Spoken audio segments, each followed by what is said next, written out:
एक घर में एक फार्मर और उसकी वाइफ रहते थे, और जिस घर में वो रहते थे उस घर के बगल में उनके पास एक बहुत छोटा सा फार्म था, और उस फार्म में उनके पास एक गाय, एक भेड़ और एक मुर्गा था। और जिस घर में वो फार्मर रहता था उस घर के एक वॉल में एक बहुत छोटा सा होल था, और उस होल में एक चूहा रहता था। तो एक दिन वो चूहा कुछ बड़े ध्यान से देख रहा था। वो क्या देख रहा होता है कि वो फार्मर और उसकी वाइफ मार्केट से कोई पैकेज लेके आए हुए हैं। तो सबको पता है चूहे को तो खाना बहुत पसंद होता है, तो उसे लगता है हो ना हो ये फार्मर जरूर कुछ खाने की चीज़ ही लेकर आया हुआ होगा, जरूर उस बक्से में कुछ ना कुछ डिलीशियस खाना होगा, इसलिए ये बड़े ध्यान से देख रहा होता है। तो जैसे वो फार्मर उस पैकेज को खोलता है, ये चूहा शॉक्ड हो जाता है, बहुत ज़्यादा डर जाता है। डर क्यों जाता है? क्योंकि उस पैकेज में से एक माउस ट्रैप निकलता है। तो ये देखकर ये चूहा बहुत ज़्यादा डर जाता है। क्यों? क्योंकि वो माउस ट्रैप उसका मौत का कारण बन सकता है। तो ये बहुत ज़्यादा डर जाता है, इससे समझ नहीं आता क्या करूँ। इसीलिए ये अपने दोस्तों के पास जाता है, मदद के लिए अपने दोस्तों के पास जाता है। तो चूहा भागता भागता अपने पहले दोस्त मुर्गा के पास जाता है, और मुर्गा के पास जाके ये बोलता है कि मुर्गा भाई, ये फार्मर जो है ना वो मुझे मारने के लिए माउस ट्रैप लेकर आया हुआ है। तो मुर्गा बोलता है, तो मुर्गा दाना चुभो रहा होता है, जो ज़मीन पर गिरा हुआ दाना सब होता है वो उसको चुभो रहा होता है। तो वो चुभोना छोड़कर उसकी तरफ देखता है और बोलता है, ठीक है भाई, वो तेरे लिए डर की बात हो सकती है, लेकिन इसमें मैं क्या करूँ, मुझे तो उससे कोई खतरा नहीं है, तो मैं तेरी मदद क्यों करूँ, तो चला जाए यहाँ से, मेरे को परेशान मत कर, मुझे अपना दाना चुभोने लगे। ये बोलकर वो अपना दाना चुभोने लगता है, और चूहा वहाँ से निराश होकर अपने दूसरे दोस्त भेड़ के पास जाता है, और भेड़ के पास जाके बोलता है कि भेड़ भाई, ये जो फार्मर है ना मुझे मारने के लिए माउस ट्रैप लेके आए हुए हैं, मुझे बहुत ज़्यादा डर लग रहा है। तो ये बोलता है भेड़ की, ठीक है वो तेरे लिए खतरे की बात हो सकती है, लेकिन मुझे तो उससे कोई लेना देना नहीं है, मुझे इससे कोई खतरा भी नहीं है, मैं इसमें तेरी कोई मदद नहीं कर सकता। हाँ, अगर तू मरता है तो तेरी आत्मा की शांति के लिए मैं भगवान से प्रार्थना जरूर करूँगा। ये सुनकर वो चूहा वहाँ से आगे बढ़ जाता है। तो जैसे वो अपने तीसरी दोस्त और लास्ट होप के पास जाता है, अपने जो गाय होती है, तो वो गाय के पास जाकर बोलता है कि गाय, मुझे मारने के लिए फार्मर माउस ट्रैप लेके आए हुए हैं, मुझे बहुत ज़्यादा डर लग रहा है, तो मेरी मदद करोगी? तो गाय बोलती है कि मुझे उससे कोई खतरा नहीं है, मैं तेरी मदद क्यों करूँ, मुझे तू परेशान मत कर, तू यहाँ से चला जा। ये सुनकर वो चूहा बहुत ज़्यादा निराश हो जाता है, और हताश होकर वो अपने घर की तरफ लौट आता है।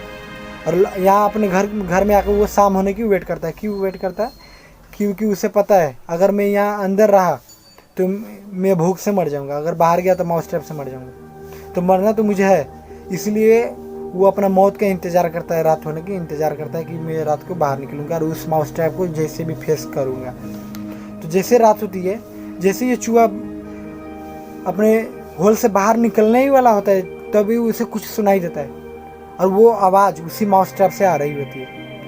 तो वो सुनकर फार्मर की वाइफ जाग जाती है, और वो भागी आती है देखने के लिए कि क्या फंसा हुआ है। तो और वो अंधेरा होता है, वो लाइट ऑन करना भूल जाती है, तो उस माउस ट्रैप में एक स्नेक का टेल फंसा हुआ होता है, और ये फार्मर की वाइफ देख नहीं पाती, और वो उसे बाइट कर लेता है। उसके बाद फार्मर की वाइफ वहीं पे बेहोश हो जाती है। तो फार्मर अपनी वाइफ को लेकर हॉस्पिटल जाता है, एक दिन तक उसका इलाज चलता है, और एक दिन के बाद डॉक्टर उसे डिस्चार्ज कर देता है। फिर भी उसे लो फीवर रहती है, तो डॉक्टर बोलता है कि उसे घर ले जाओ, घर में ले जाकर आराम कराओ, लेकिन हाँ, इसे टाइम में चिकन का हॉट सूप पिलाते रहना, इससे ये बहुत जल्दी ठीक हो जाएगी। उसके बाद ये फार्मर अपनी वाइफ को लेकर आता है, तो इसे तो हॉट सूप पिलाना है, तो चिकन लाए तो ला कहाँ से, तो अपने फार्म में जाता है, और वो जो मुर्गा उसका था उसे लाकर काट कर ये अपनी वाइफ को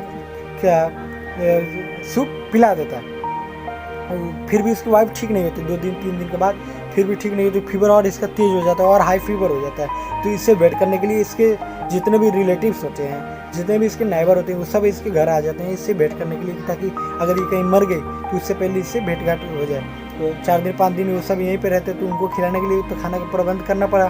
तो ये हो कहाँ से, तो फार्मर सोचता है क्यों ना मैं अपने भेड़ को ही काट कर एक दिन के लिए इनके लिए खाना प्रिपेयर कर दूँ।